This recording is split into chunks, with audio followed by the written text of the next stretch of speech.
Ang USAID Opportunity 2.0 ay idinisenyo upang suportahan ang mga kasalukuyang programa para sa mga Pilipinong out-of-school youth na magpapaunlad sa kanilang edukasyon, trabaho at kabuhayan sa taong 2025.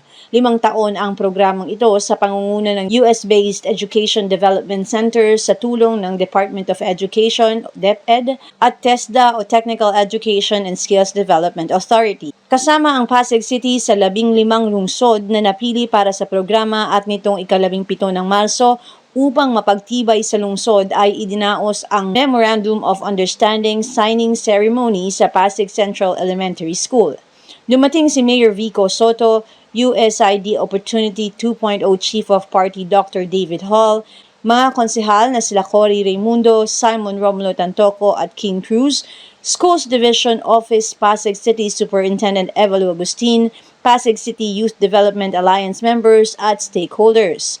Ayon sa alkalde, tamang-tama ang pagkakataon para sa programa sa lungsod at ito ay naaayon din sa mga isinasagawa ng lokal na pamahalaan. I was telling Mr. David earlier that even before, or right before we were presented this program, we already saw or recognized the need to improve when it comes to our out-of-school youth and their services for the out-of-school youth, particularly with the profiling or mapping of our out-of-school youth. And so they really came at an opportune time. They came at the right time. It was really great timing that they came at this point in time when we were trying to really improve how we do things. We're talking about empowering our out-of-school youth, empowering the youth of Pasig City, young Pasigeños. But how are we going to empower them if we don't know who and where they are? So that is that is at the forefront. That is first and foremost at what we need to do. This is the first thing that we need to do.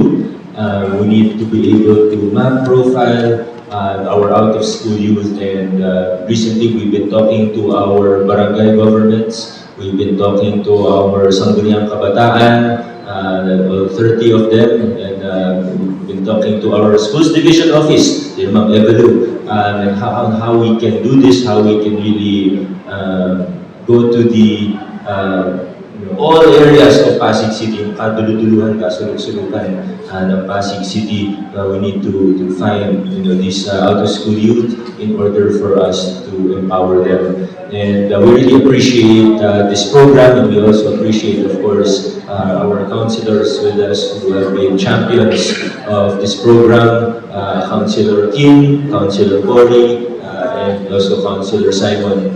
They have really been the champions of this program. Maraming salamat din po sa inyo. And one of the important things that comes from this program is that first we were bringing all stakeholders, all relevant stakeholders together. Ibinahagi ni Hall ang layunin ng pagbuo ng YDA. I have the pleasure of running the USAID-funded Opportunity 2.0 program.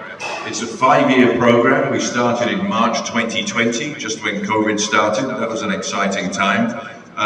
So we have 2 years to run. The value of the project is pretty big for USAID. It's $37.5 million US dollars. And the objective of the program is to strengthen systems that enable out-of-school youth in the Philippines to return to education, employment, and self-employment. We work in 15 cities across the Philippines, and Pasig is now one of those 15. What the YDA does, it brings together all of those stakeholders who have an interest in helping those out-of-school youth and in strengthening the systems. So we bring together the local versions of DepEd, of TESDA, DTI, I know are here, Dole, PESO. We bring together NGOs who are working in the youth development. We bring in private sector. I know there are some here today who are interested in working in youth development and also higher education. And we don't really turn anybody away, and every city is different. It has a different mix. And the nature of the out-of-school youth there are different. So the Pasig City YDA will be like no other YDA. It will be right for Pasig. pagtulong at pagbibigay ng pagkakataon at pag-asa ang layong maibigay sa mga OSY at nais ng mga konsehal na maging tuloy-tuloy ang programa. Mayroong 15 cities na napili at masaya tayo na ang Pasig ay parte ng 15 cities na programa ng Opportunities 2.0. Ang layon nito ay i-map out ang mga out-of-school youth natin at i-map out rin yung mga opportunities in terms of employment, education, and skills enhancement. Na-train na natin yung mga barangay captain, barangay kagawad in charge sa education and labor, pati mga SK officials natin. Kasi gusto natin na bawat barangay, maimapa natin, mahanap natin, asan ba yung mga out-of-school youth. Itong mga out-of-school youth na to, tandaan natin na kung hindi natin sila bibigyan ng pagkakataon ngayon, they will make or break our future. So ngayon pa lang tulungan na natin sila kasi kung hindi natin sila tutulungan, sila yung magiging problema natin sa kinabukasan natin.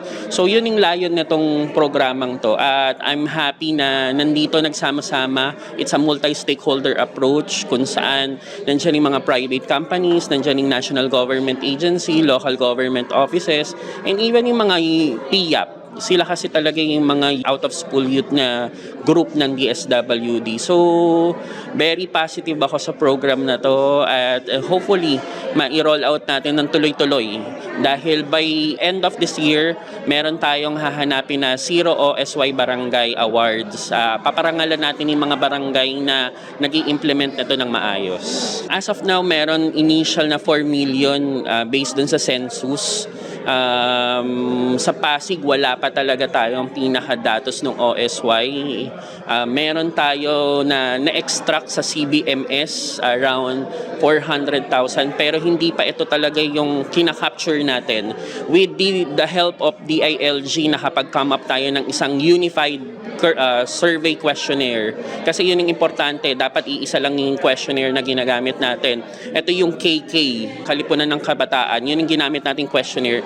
Pero hindi lang to 15 to 24, 30 and below. Kasi gusto natin kahit yung mga bata na elementary, hindi nag-aaral, hanapin na rin natin sila. Yung mga 25 to 30, hanapin rin natin sila. Kasi it's a trifocalization program. Employment, education, and skills enhancement. So, yun yung maganda dun sa programa. Actually, collab.